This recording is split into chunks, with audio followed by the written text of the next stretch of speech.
Mesin gedegum. 4,900 penerima baru akan ditawarkan peluang menambah pendapatan melalui skim IPR Insan.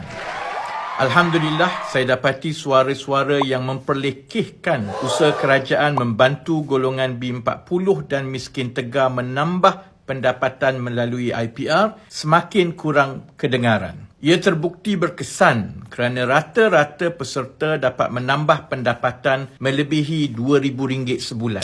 Ada yang dapat lebih dari itu dan kita sama-sama bersyukur mereka diberi sedikit kelapangan dalam hidup. Sekarang ini, suara yang lebih lantang ialah mereka yang mempersoalkan kenapa permohonan mereka untuk mendapatkan mesin gedegum ini belum lagi mendapat jawapan.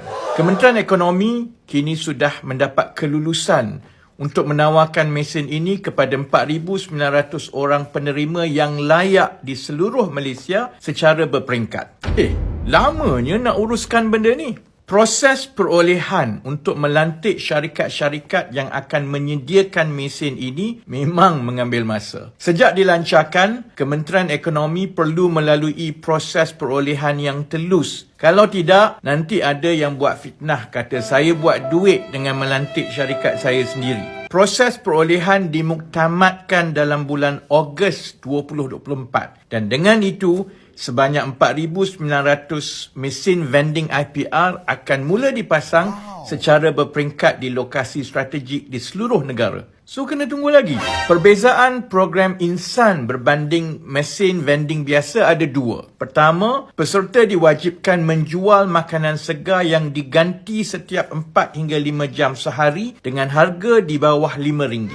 Ia memenuhi kehendak semasa orang ramai yang mahukan makanan dimasak segar pada harga murah berbeza dengan mesin vending lain yang menjual jajan dan air tin sahaja. Kedua, mesin-mesin ini diletakkan di lokasi strategik yang memang ada permintaan tinggi untuk makanan dimasak segar. Sebab itu jualannya lebih tinggi berbanding mesin vending biasa. Cabarannya ialah mendapat persetujuan tuan punya lokasi strategik untuk menempatkan mesin-mesin ini. Selain dari persetujuan, Kementerian Ekonomi juga perlu mematuhi syarat-syarat lain berkaitan pendawaian, keselamatan makanan dan lain-lain. Pegawai Kementerian Ekonomi yang bertanggungjawab perlu mengetuk pintu seberapa banyak pemilik lokasi awam dan swasta untuk mendapatkan persetujuan mereka.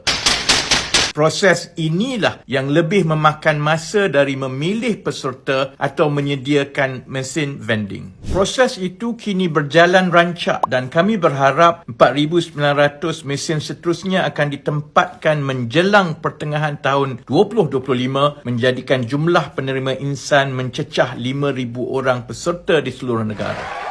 Walaupun proses ini rumit dan cerewet, hasilnya sama dengan kerajaan membina 5,000 kedai dan kios kecil di tempat strategik di seluruh negara. Jika dijalankan dengan cara membina kedai atau kios, wang rakyat yang dibelanjakan adalah jauh lebih tinggi dan lebih sukar kerana tidak banyak lokasi awam dan swasta yang membenarkan pembinaan baru di lokasi mereka. Bagi mereka yang ingin memohon, boleh daftar di ipr.economy.gov.my. Bagi pemilik lokasi awam dan swasta yang ingin menempatkan mesin vending ini, boleh email ke hakimi.zamri@economy.gov.my.